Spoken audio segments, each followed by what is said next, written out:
Assalamualaikum warahmatullahi wabarakatuh. Alhamdulillahi wa kafa, wassalatu wassalamu ala abdihil mustafa wa ala alihi wa ashabihi wa man iktafa. Allahumma inna nas'aluka ilman nafi'an wa rizqan tayyiban wa amalan mutaqabbala. Amin ya Allah ya rabbal alamin. Bapak Ibu sadayana, dina wengi ayeuna judul kajian urang nyaeta kurban dalam syariat dan hakikat. Kurban dalam timbangan syariat dan hakikat. Dina surat Al-Baqarah ayat 20 hiji saur Pak Ustadz Asep, Pak Ustadz Dudung, Pak Ustadz Jenal sareng para senior, ayat ieu teh senantiasa diulang-ulang ku almarhum rahimahullah. Al-Baqarah 2 hiji anu eusina a'udzubillahi minasyaitonirrajim ya ayyuhan nasu budu rabbakumul ladzi khalaqakum walladzina min qablikum la'allakum tattaqun. Anu nyanak mushaf atau napi HP tiasa dibuka. Ieu ayat teh mangrupikeun penjelasan kangge makna syariat sareng hakikat. Upami bahasa hadisna ieu ayat teh ngajelaskeun perkawis Islam sareng iman. Ya ayyuhan nasu wahai manusia, ari nu namina manusia teh saur Pak Ustadz Dudung aya jasadna, dina lebet jasad aya jiwa, dina lebet jiwa aya hate, sakuliling jiwa aya hawa nafsu, eta moal tiasa gerak, moal tiasa berfungsi kecuali ku ayana nyawa. Sadaya manusia diparentah ku Allah Subhanahu wa taala pikeun ubudu, pikeun ibadah. Ta ibadah ieu teh dihartoskeun atanapi ditafsirkeun sebagai syariat. Wahai sekalian manusia, laksanakanlah syariat.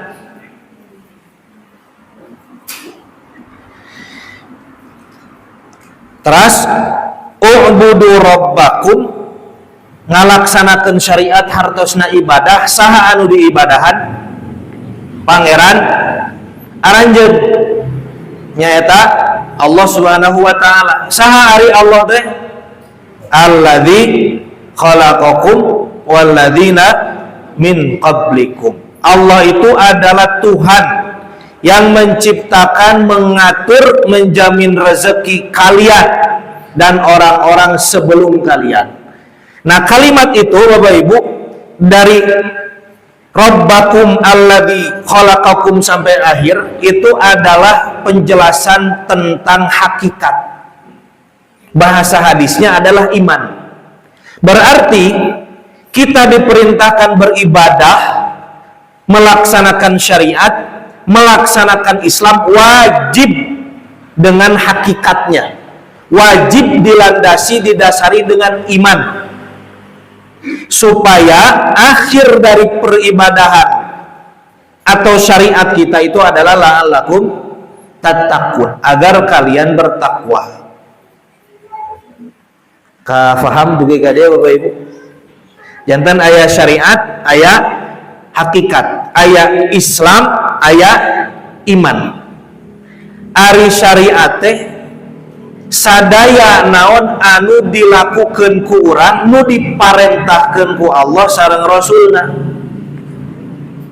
baik yang mahdoh ataupun ghair mahdoh. Yang mahdoh Bapak Ibu salat, Bapak Ibu saum, Bapak Ibu zakat, Bapak Ibu umroh dan haji. Yang ghair mahdoh bapak-bapak berbuat baik kepada istrinya, para istri berbuat baik kepada suaminya, mentaatinya, melayaninya sepenuh hati. Yang ghair mah doh bapak-bapak keluar ti bumi enjing-enjing icalan atanapi ka sawah atanapi ka material atanapi ka pabrik atanapi ka kebon, itu bagian dari menjalankan syariat karena diperintahkan oleh Allah. Cik bapak-bapak ari orang milari nafkah diparentahkeun atanapi teu ku syariat. Pali diparentahkeun, parentah. Innallaha la yughayyiru ma biqaumin hatta yughayyiru ma bi anfusihim. Allah tidak akan merubah keadaan seseorang sampai dia merubah dirinya sendiri. Kalimat sampai dia merubah dirinya sendiri adalah perintah untuk ikhtiar. Nu mawi upami aya caroge ibu-ibu jam 5 jam genep neme guga tanu kitu teh kaberangan. Konon pangna kaberangan begadang. Yang naon begadangna ngalor ngidul teu pararuguh sehingga gugah tabu 4:30 dina waktos azan subuh teu acan mampu. Kumaha bade memanggul memikul beban-beban yang lain. Beban syariat salat subuh saja belum mampu, apalagi memikul beban anak dan istrinya. Nu aya janten stres, janten galau, janten gelisah diawali karena kaberangan salat subuhnya. Saur Pak Erwin mah kieu, dina otak urang teh Bapak Ibu aya hiji ruang kecil anu kedah dieusian ku getih. Ari getih teh ngalir tina sadaya syaraf anu dipompana teh ku jantung. Jantung teh di dieu mastaka mah di luhur. 20% kemampuan jantung memompa darah ka luhur. Terus teh cai ge pan ngalir teh ke tempat yang lebih rendah. Darah ge sami. 80% darah mengalir itu ke bawah. 20% ke atas. Maka ketika sujud itu sama saja kita membantu jantung untuk mengalirkan darah lebih cepat ke otak kita. Matak nutara sujud baralat. Terus tuh Bapak Ibu. Asa berusaha orang barat ge palarinter Pak Haji. Ulah reres-reres. Orang barat palarinter cara redas. Tara sujud. Nah, cerdasna dina anu pibeleteun, anu pi cilakan.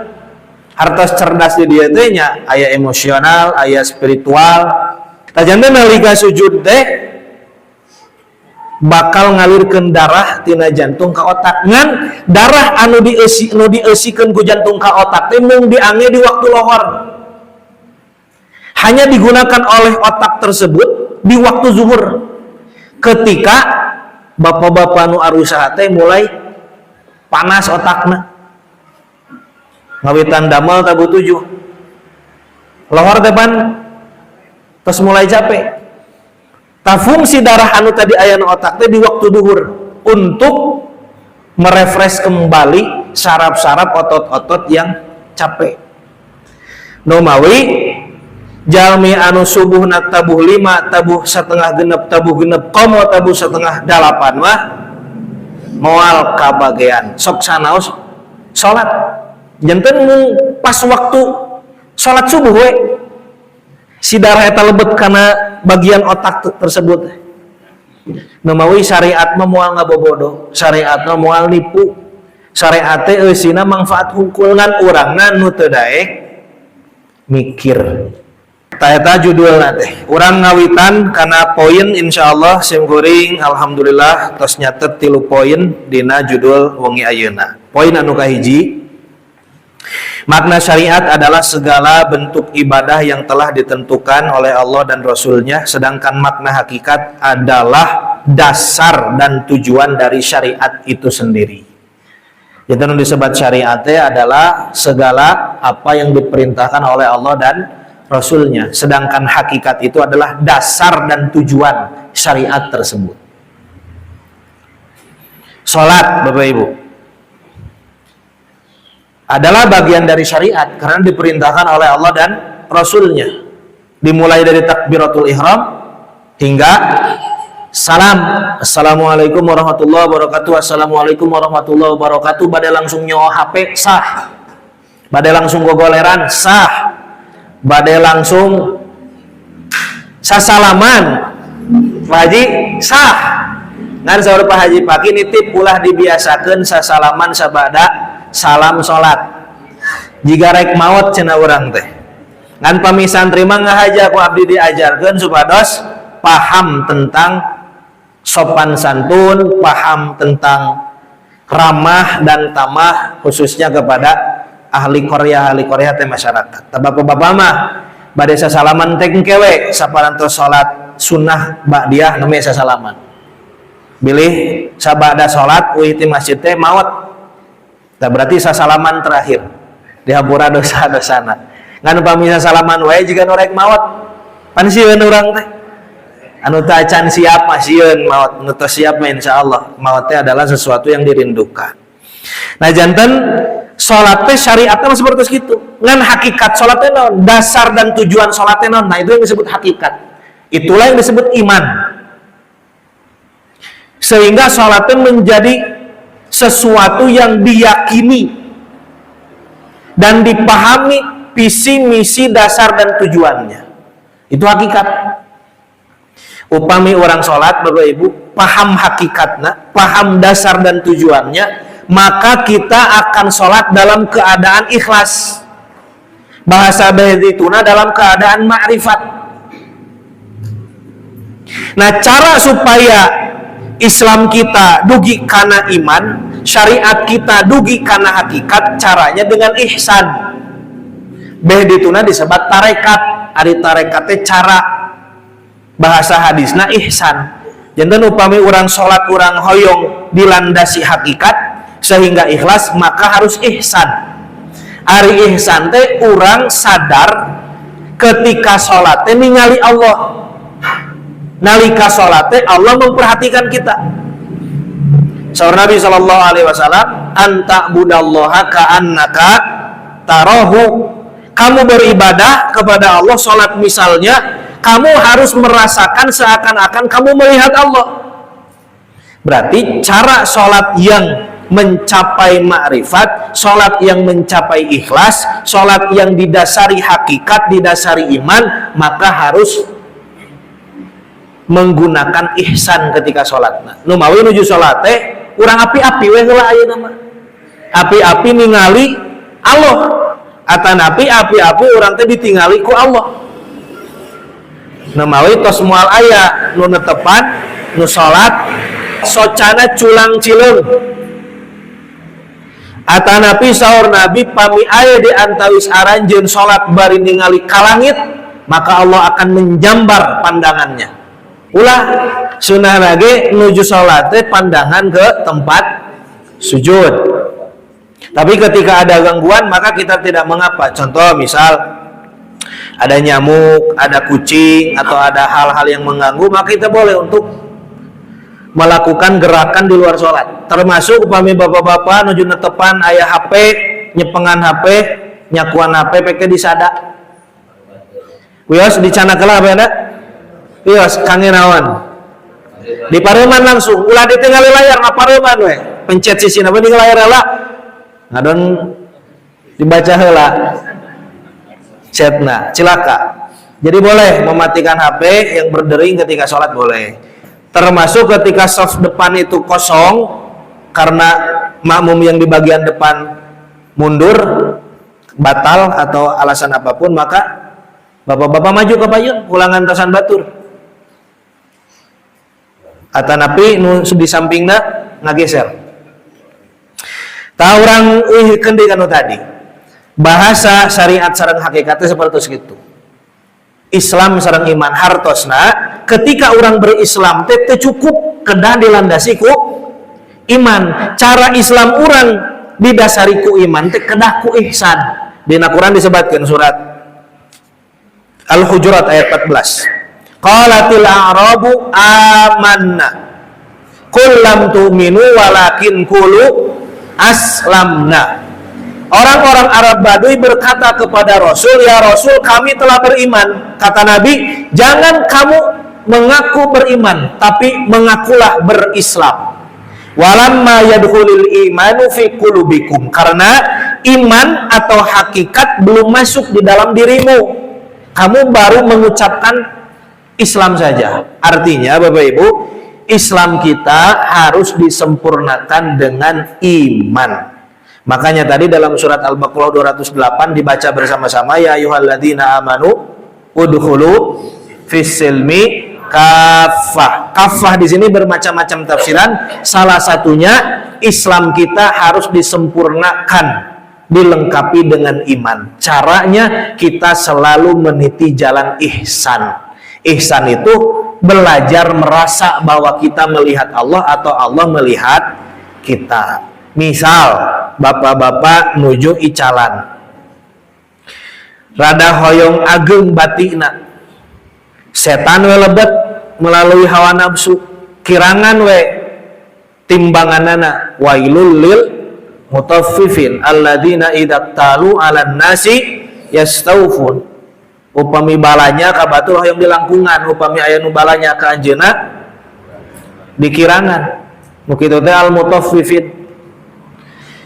Tajalminu ihsan mah bakal ngerasa upami orang licik, Allah ningalikeun urang, Allah mengawasi urang, Allah menyuruh malaikat mencatat urang. Teh jalmi anu menjalani ilmu ihsan, ilmu rasa, ilmu sadar, sehingga apapun yang dilakukan tidak akan menyelisihi syariat. Rumah tangga Bapak Ibu pamit di landasan ku ihsan, ku merasa diawasi, merasa melihat Allah, merasa diawasi, dinilai oleh Allah, akan banyak pelanggaran-pelanggaran syariat. Saur carogena kahade ulah balanya wae. Pada buktosna gaduh saldo saalit, muka Shopee sareng Lazada. Padahal amanat suaminya jangan belanja tanpa izin saya sebagai suami. Tapi teu ihsan teh engkewe diberesan cekap ku pasea sehari sapeting. Berarti eta teh henteu ihsan. Kitu oge carogena saur istrina kade bapana ulah selingkuh, ulah chattingan dengan lawan jenis yang bukan mahram. HP-na ge moal di bejaan, naonna kuncina, passwordna, susulumputan bari begadang, ngawa sa ibu-ibu selingkuhanana. Berarti dia tidak ihsan, padahal Allah melihat, Allah mengawasi, Allah mencatat. Sore ibu-ibu kacarogena kahade upami ningalian Facebook sareng Instagram anu teu nutup orat lewat, ulah kalah kahade ditutup di zoom diagungkeun. Saur istrina, ittaqillah, bertakwalah kamu wahai suamiku. Saur suamina, lah HP urang manehna ge dibiayaan ku urang. Akhirna tidak ihsan, syariat dilanggar. Berarti iman belum masuk di dalam dirinya. Itulah kelakuan kita semua Bapak-bapak. Mulai malam ini kita bertobat kepada Allah Subhanahu wa taala. Astagfirullahalazim. 1000 kali istighfarna. Da Rasul mah 100 teh teu aya dosaan. Urang mah dosa hungkul berarti 100.000 kali. Itulah makna dari syariat dan hakikat, makna dari Islam dan iman dan ihsan. Maka orang-orang yang bisa menjalankan ilmu ihsan, maka dia akan diberikan keikhlasan. Orang ikhlas itu disebut bertakwa. Orang bertakwa itu Bapak Ibu adalah orang yang paling bahagia. Huwallazi anzala sakinata fi qulubil mu'minina liyazdadu imanan ma'a imanihim. Orang yang ikhlas, yang bertakwa itu akan diberikan sakinah, ketenangan di dalam hatinya. Ketenangan itu adalah rasa yang tidak bisa dijelaskan. Sapertos urang meser daogan, atanapi ngalak daogan. Yang namanya daogan itu Bapak Ibu, ada cangkangnya, ada isinya, dan ada rasanya. Cangkang daogan disebut syariat atau Islam. Isi daogan caina atanapi daging daoganana disebut hakikat atanapi iman. Membuka cangkang dari isinya disebut tarekat atau ihsan. Sedangkan rasa daogan yang manis adalah ikhlas atau takwa atau ma'rifat. Cik bapak-bapak upami nuju aya kahoyong kana daogan, dugi ka daogan teh aya payunan urang, teras diraosan rasana amis. Bismillah. Tiasa ngajelaskeun rasa amis teu? Mang Pak RT biasa ngajelaskeun rasa amis? Moal tiasa. Amis mah kedah diraosan ku sadayana.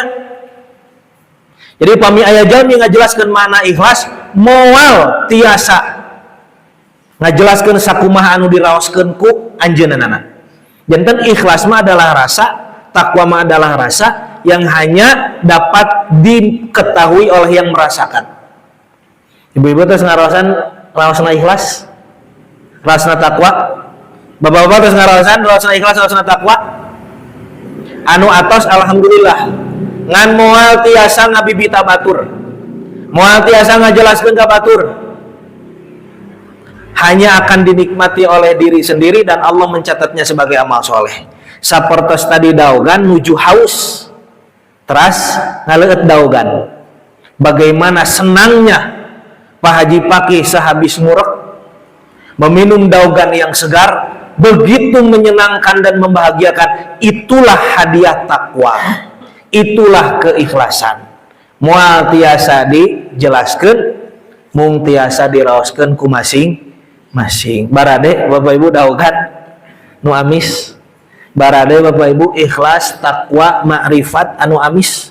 Mangga diajar tadi ngajalankeun syariat didasari ku hakikat, ilmuna carana ku ihsan. Poin anu kadua Bapak Ibu, makna kurban dalam syariat adalah menyembelih hewan yang telah ditentukan, waktunya pun ditentukan, kemudian menyedekahkan dagingnya kepada kaum muslimin. Jika ada sisa maka bisa dibagikan kepada kaum non muslim. Jadi pami aya jalmi non muslim di lemur orang eta ge gaduh hak mendapat bagian daging kurban. Artinya tidak ada aturan berapa ukuran daging yang dikonsumsi, yang disimpan dan yang dibagikan. Tidak ada ukuran mutlak. Ngan upami nu disimpen langkung sertibatan nu dibagikeun ana hawek. Yang naon kurban nu sae mah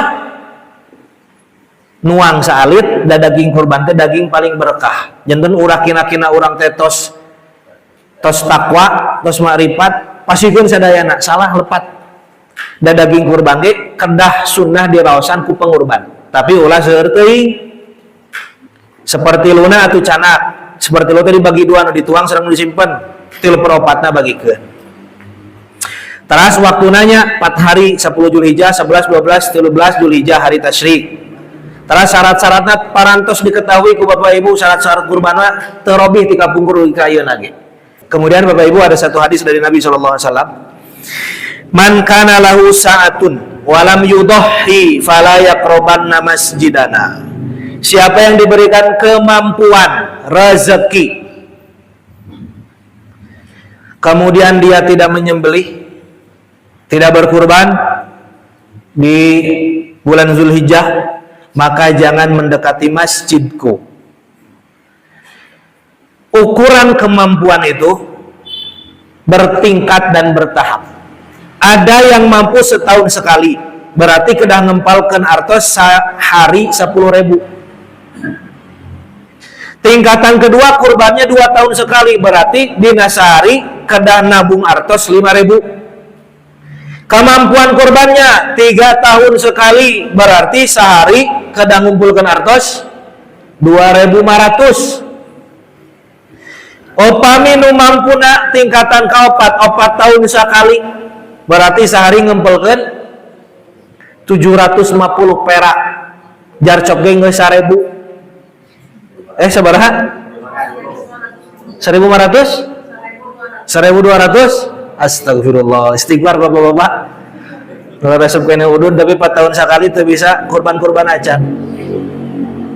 Lajanten tingkatana minimal 4 atau napi 5 upami per 5 tahun kurbannya sabaraha sadintena? 250 perak. Ngisikan 250. Astagfirullah.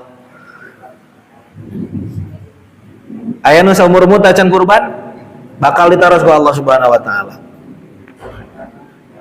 Ya minimal 3 tahun sekalinya. Nu tadi 3 tahun sekali sehari ngumpulkeun sabaraha? 2.500. Upami jarum coklat sabaraha sabungkusna Mang Ted? 18.000. Berarti setengah meser udud teh nama. Setengah di naon? Kencelengkeun.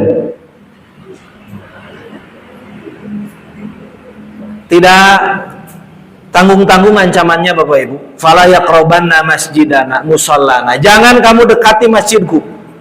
Kenapa? Karena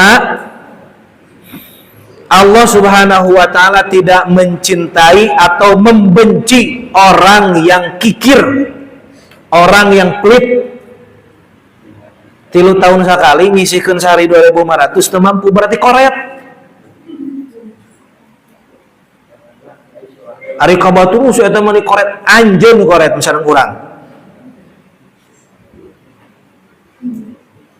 Koret cenah teu naon?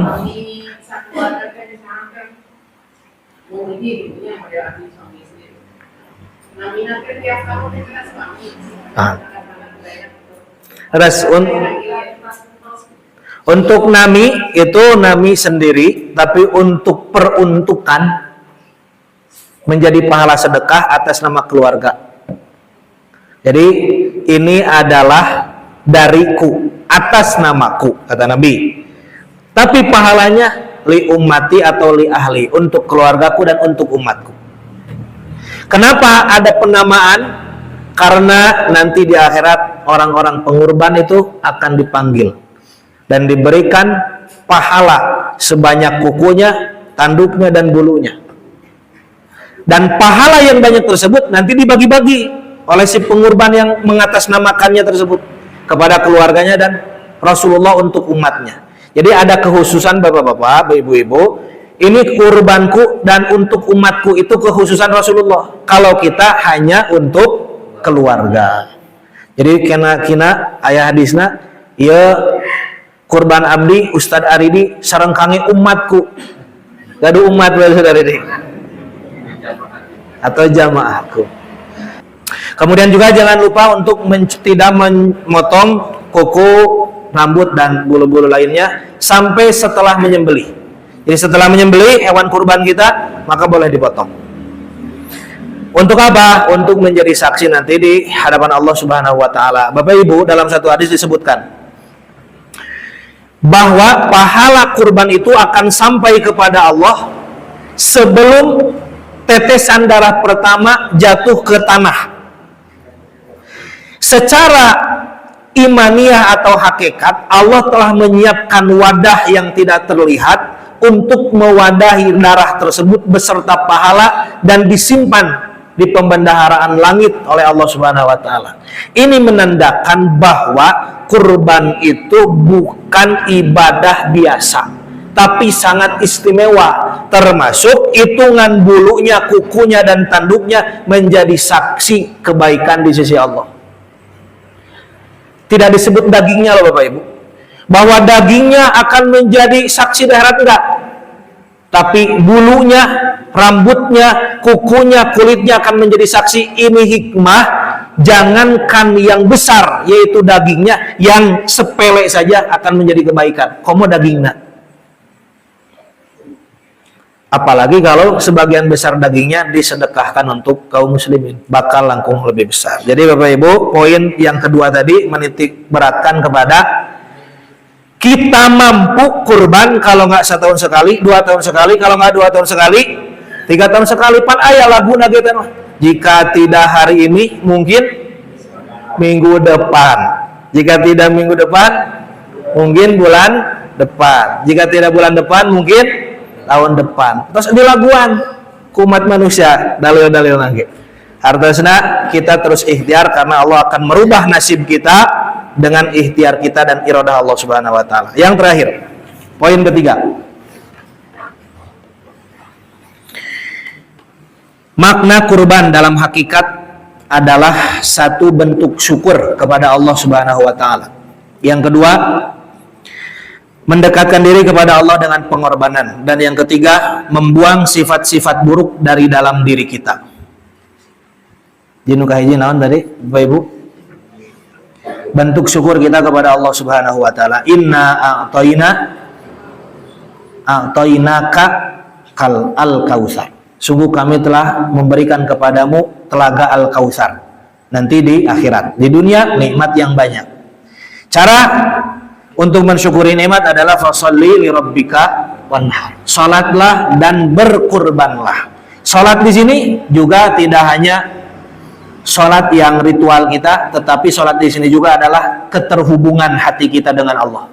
Apapun yang kita lakukan harus sambil salat. Artinya sambil menghubungkan hati kita kepada Allah. Ibu-ibu nu juga gero. Kada sambil salat. Kumaha salatna ibu-ibu nu juga gero?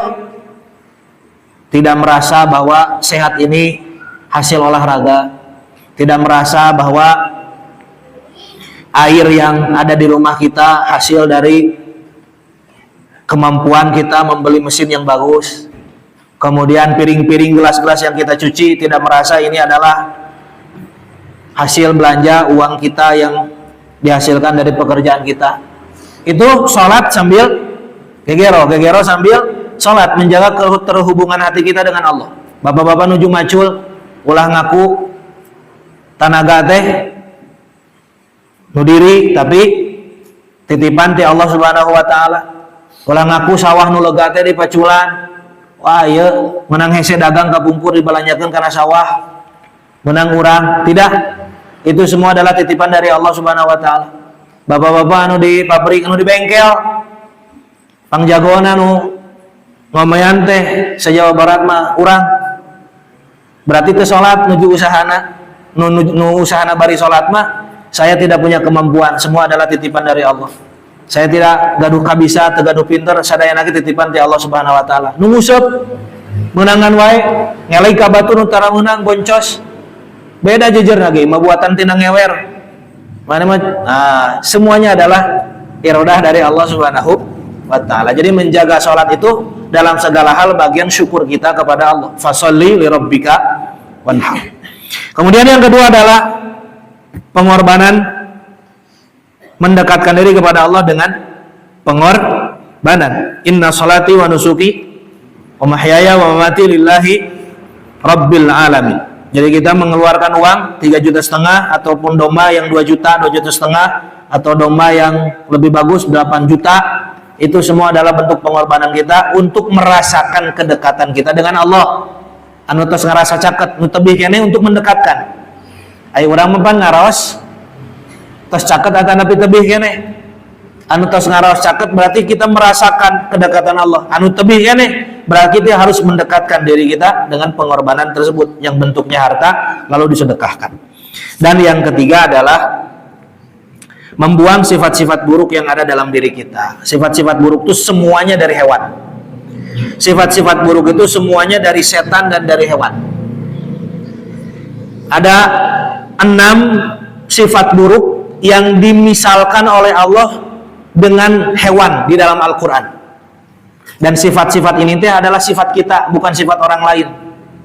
Nuka hiji sifat nate sapertos binatang ternak, sapertos hayam, sapertos meri, sapertos sapi, sapertos domba. Jadi ada manusia-manusia domba, ada manusia-manusia hayam, ada manusia-manusia meri. Siapa mereka?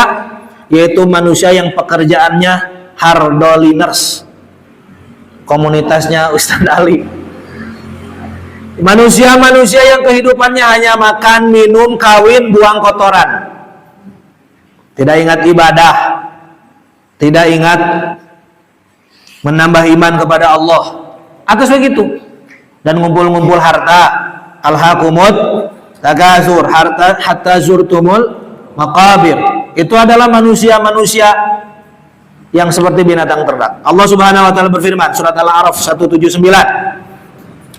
Ulaika kal an'ami bal hum adall. Mereka manusia-manusia seperti binatang, bahkan lebih hina tibatan binatang. Kenapa? Mereka punya hati tapi tidak digunakan berpikir.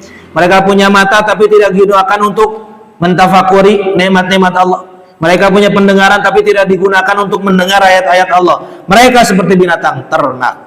Bebas pada milih hayam meripek. Pami abdi jigana sapertos meri keneh. Nya binatang nya bau nya kadang-kadang musingkeun pan ngahalangan jalan. Mudah-mudahan besok-besok kita membuang setelah kurban ini kita membuang, menyembelih, memotong sifat-sifat buruk tersebut. Nu kadua, seperti keledai. Jadi ada manusia keledai. Tadi manusia hayam, ayeuna manusia keledai. Siapa mereka? Manusia yang tidak mau belajar ilmu agama dan tidak mau mengamalkan perintah agama. Dia adalah manusia keledai. Mungkin diri kita ulah nuduh kabatur, tapi tuduhan tersebut untuk diri kita sendiri. Dalam surat Al-Jumu'ah ayat 5, Mazalul ladina humilut taurata thumma lam yahmiluha kamazalil himar yahmilu asfara. Orang yang bodoh tidak mau belajar ilmu agama seperti keledai yang mengangkut kitab-kitab, mengangkut ilmu-ilmu yang berbentuk buku yang besar, tapi sekedar diangkut, sekedar dibawa, saberat-berat dibaca henteu, diamalkan henteu. Sama halnya seperti kita, terutama para santri ini. Para santri setiap hari menghafal Quran, menghafal hadis, tapi masih bermaksiat kepada Allah, tapi masih melanggar aturan, tapi masih berani berbuat pacaran. Pacaran adalah bagian dari zina, dan zina itu 7 turunan. Ente berani pacaran, berbuat zina, melanggar aturan Allah, maka anak cucu ente yang akan mendapatkan balukarnya, akibatnya. Maka ittaqillah, bertakwalah kepada Allah. Sudah, fokus antum belajar. 1 untuk membuang kebodohan, 2 untuk memperbaiki akhlak, terutama sopan santun. Dan saya mengingatkan, ya ini kakak kelasnya nanti sampaikan kepada adik kelas, melewati orang tua jangan di depannya, tapi di belakangnya. Kalau terpaksa di depannya, maka bungkukan badan, bukan untuk menghinakan diri, tapi untuk sekedar sopan santun di hadapan orang tua. Kalau ada orang tamu datang yang nggak dikenal ataupun yang dikenal, sambut dengan salam ataupun senyuman. Ya mas santri teh Allahok we tengar kalongeun. Ngalewat kaosan baji. Oh kaos bagu-bagu teh bagong torek. Nya bagongnya torek. Ya para santri dan sama-sama para guru-gurunya juga ya. Kita sama-sama terus memperbaiki diri, memperbaiki akhlak. Jangan seperti keledai, banyak ilmu tapi tidak diamalkan. Yang ketiga, ada manusia seperti nyamuk, rengit. Bagaimana sifat rengit? Yang buruknya. Yang bagusnya ada, tapi kita kan sedang memperbaiki diri, berarti membuang yang buruknya. Manusia yang suka mengganggu orang lain. Pagaweana teh ngaganggu batur. Nganyeri hatekeun batur. Innallaha la yastahi an yadriba masalam ma ba'udatan fama fauqaha. Jangan jadi manusia nyamuk atau rengit, mengganggu orang lain, memanas-manasi orang lain, membuat jengkel orang lain. Kita punya tugas, jangan kecewa, jangan jengkel, jangan emosi. Dan kita pun harus ingat, jangan membuat kecewa orang lain, jangan membuat jengkel orang lain, jangan membuat emosi orang lain. Ari kabatur nya. Jangan kecewa, jangan emosi. Udah, urang anu sok ngajengkelkeun batur.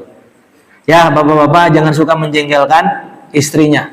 Kalau ada ibu-ibu yang suaminya masih menjengkelkan, nadanya keras, molotot wae, emosi wae, doakeun sing beunghar.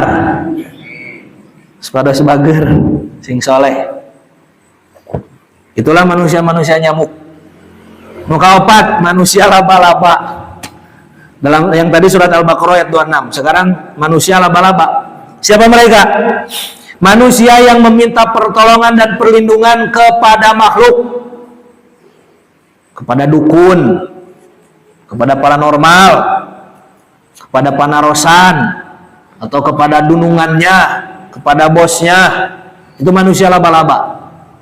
Artinya dia berlindung meminta pertolongan kepada sesuatu yang lemah. Dalam surat Al-Ankabut 41 kan? Masalul ladzina ittakhadhu min dunillahi auliya kamasalil ankabut. Seperti laba-laba yang membuat rumah. Cik rumah laba-laba kuat atau napi lemah? Lemah. Maka jangan meminta pertolongan berlindung kepada makhluk. Cukup kepada Allah Subhanahu wa taala. Yang kelima, manusia monyet.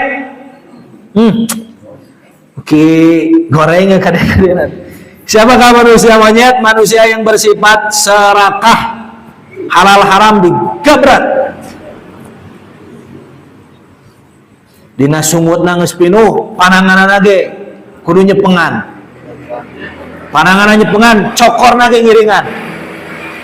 Manusia serakah. Dan kata Nabi, manusia tidak akan pernah puas dengan dunia sampai mulutnya ditutupi mulut kuburan, sampai mati. Surat Al-Baqarah 65, walaqad alimtumul ladina tadaw minkum fis sabti faqulna lahum kunu qiradatan khasi'in. Yang terakhir, seperti anjing. Siapa mereka? Manusia-manusia anjing. Yaitu manusia yang tidak mau mendengar nasihat. Di papatahan teh ngalawan, gandeng lah budak keneh maneh mah. Kina-kina nu mamatahana abi, kina-kina nu mamatahana santri ka abdi. Diam, kamu masih kecil. Jangan panggil aku anak kecil. Nasihat itu hakikatnya dari Allah. Allah menitipkan kepada siapapun untuk menasihati kita. Abdi dinasihatkan ku santri, harus terima karena hakikatnya adalah Allah yang menitipkan nasihat tersebut kepada mereka untuk saya.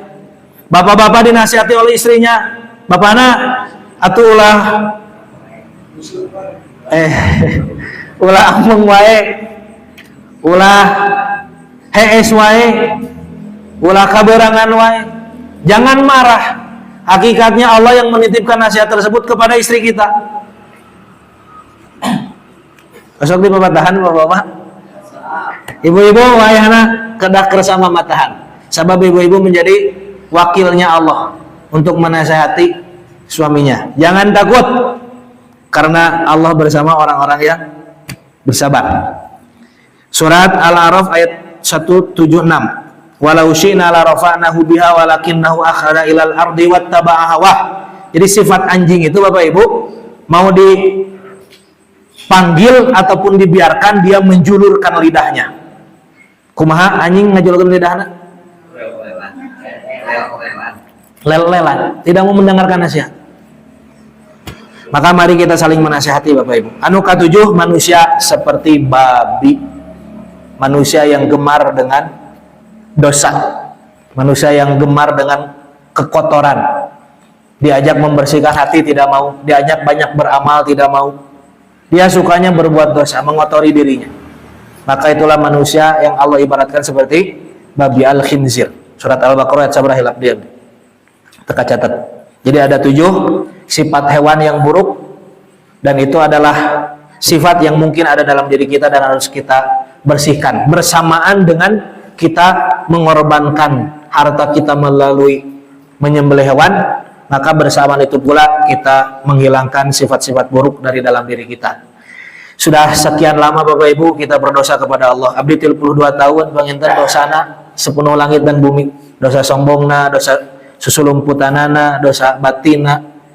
Sudah saatnya kita menyerahkan diri kepada Allah Subhanahu wa taala. Urang taubat ke Allah Subhanahu wa taala atos urang teh ulah jika kamari-kamari ayeuna kedah melangkahkan diri, melangkahkan hati dengan berpikir, memperbaiki diri, memperbaiki akhlak, meningkatkan kualitas ibadah sehingga kita kembali kepada Allah dengan jiwa yang mutmainnah. Ya Tuhan nafsu mutmainnah, irji'i ila rabbiki radiyatan mardiyah fadkhuli fi ibadi wadkhuli jannati. Jangan ada lagi dosa-dosa yang kita sembunyikan, jangan ada lagi maksiat yang merasa Allah tidak melihat, manusia tidak melihat. Sesungguhnya semuanya tercatat di sisi Allah Subhanahu wa taala. Bila ya pertarasan mangga ditaraskeun, pamita aya urang tutup wae. Rada langkung ieu mah pangaosan teh setengah jam. Ah iya. Saum Arafah berarti dilaksanakan di hari Kamis. Itu pahalanya menghapus pahala setahun sebelumnya dan setahun yang akan datang. Dan dilengkapi dengan saum tarwiyah. Saum yang dilaksanakan di tanggal 8 Zulhijjah, berarti hari Rabu dan hari Kamis. Yang tidak bisa 2 hari, maka kita paksakan untuk melaksanakan saum hari Kamis, yaitu saum Arafah. Bagi yang punya circle pertemanan, perkumpulan, bisa supaya semangat ngadakan buka bersama. Mang Teddy mengadakan buka bersama dinten Kamis, jadi semangat sahurna dan lain semacamnya. Itu Bapak Ibunya. Mudah-mudahan amal soleh yang kita lakukan di bulan Zulhijjah ini diterima oleh Allah Subhanahu wa taala dan menjadi catatan pahala nanti di akhirat kelak. Ya, pertarosan.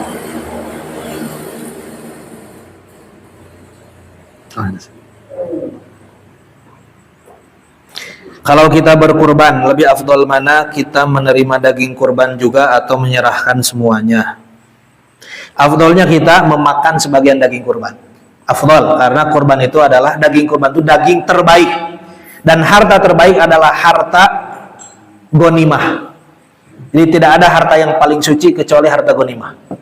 Daging yang paling afdol adalah daging kurban. Kurban atau umroh, mana yang lebih afdol? Kalau cuma mampu salah satunya. Umroh 25 juta. Kurban 3 juta. Nah, berarti umroh dulu, nah nanti tahun depan kurban. Atau kurban dulu, tahun depannya umroh. Dua-duanya afdal. Karena memang beda, satu beda harga, dua juga manfaatnya. Kalau kurban lebih luas, sedangkan umroh untuk diri sendiri.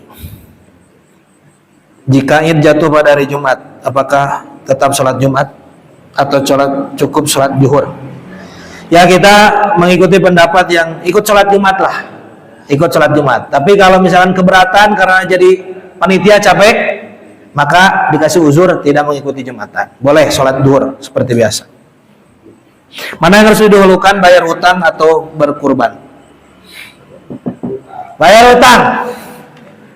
Bayar hutang bapak-bapak daripada kurban. Kurban itu sunnah muakkad, hutang itu wajib. Saking wajibnya Allah membuat satu ayat full, satu halaman isinya tentang urusan hutang. Ditulis salah satunya, yang punya hutang ditulis. Nah, asalullah diumumkan kecuali diizinkan oleh yang memiliki hutang. Wallahu a'lam bishawab. Sebenarnya tidak ada lagi. Mudah-mudahan Bapak Ibu sadayana orang ditutup dosa-dosa orang, dihampura dosa-dosa orang, ditutup aib-aib orang. Semakin hari kita semakin diberikan hidayah oleh Allah Subhanahu wa taala, diberikan ampunan oleh Allah Subhanahu wa taala, dan semakin baik akhlak kita, semakin rukun rumah tangga kita, semakin soleh anak cucu dan murid-murid kita, dan khususnya nanti kita dikumpulkan di surganya Allah Subhanahu wa taala. Subhanakallahumma bihamdika asyhadu an la ilaha illa anta astaghfiruka wa atubu ilaik. Wassalamualaikum warahmatullahi wabarakatuh.